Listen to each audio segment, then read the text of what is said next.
Hey everyone, Lethal One here. Guess what? I just finished Resident Evil 7. I did a 5-hour live stream. Go check that video out. No, I'm just kidding. I know nobody's gonna watch a 5-hour live stream.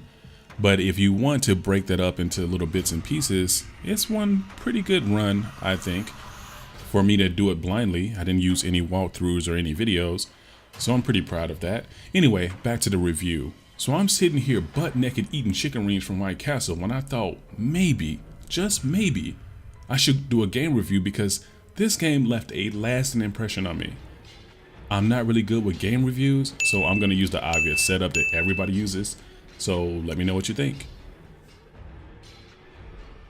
The game starts off with a mysterious email to the main protagonist Ethan from his wife Mia, who has been missing for 3 years.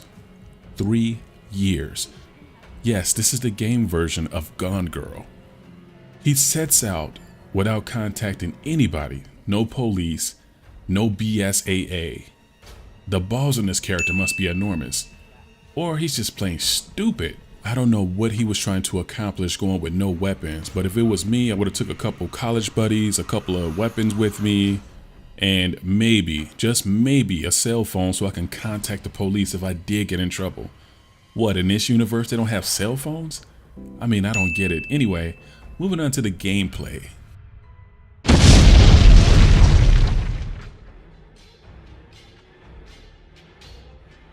This game is a first-person shooter, which is a departure from the mainline games.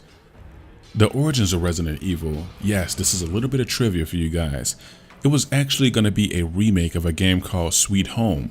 The game was going to be a first-person shooter that resembled Doom, but last-minute development decisions decided to go with the route of Alone in the Dark because Alone in the Dark was very popular back then, and Resident Evil tried to capitalize off of that.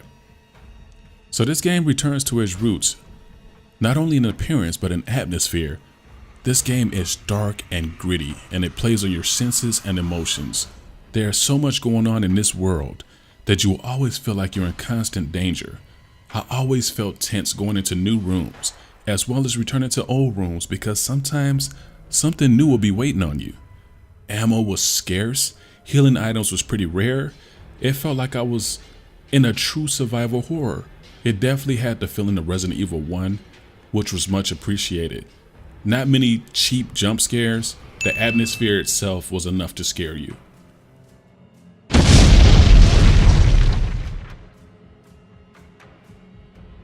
The graphics were great.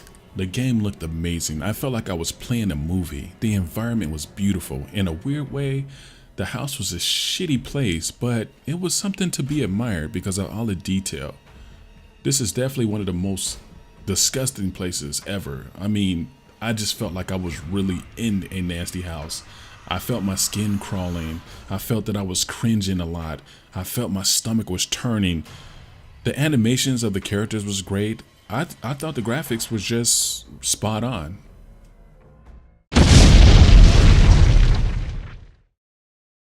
I think what made me break out the adult Pampers more than the graphics did was the sounds. You can hear people knocking on doors in the background, footsteps off in the distance. Most of the time you knew the enemy was there, but you couldn't see him. That added a whole new level of fear because I was sitting there trying to anticipate when I was going to be attacked, which you never know when it's coming. The music is so atmospheric. There's one track in the game when I was in the dark and the music kicked in. I felt the hairs on the back of my neck start to stand up. And when I met one of those bosses halfway through the game, I hate to sound nasty and everything, but my balls shrank to the size of Skittles. Yes, playing this game alone in the dark will give you Skittle balls.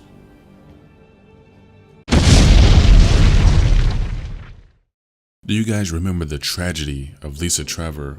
Well, I remember that story very well, and the main antagonist in this game has a similar backstory, and I thought that Lisa Trevor's story was really sad, and I also thought the story in this was pretty sad as well. I felt that I cared about characters later on that I wouldn't have thought I would care about and that's how good or deep the story was. I give this game 2 thumbs way up, guys. Resident Evil 7 is definitely a good game. Resident Evil is back. If you guys like this review, please give me a thumbs up. If you like my content, please give me a subscribe, and I'll catch you guys on the next video. Peace.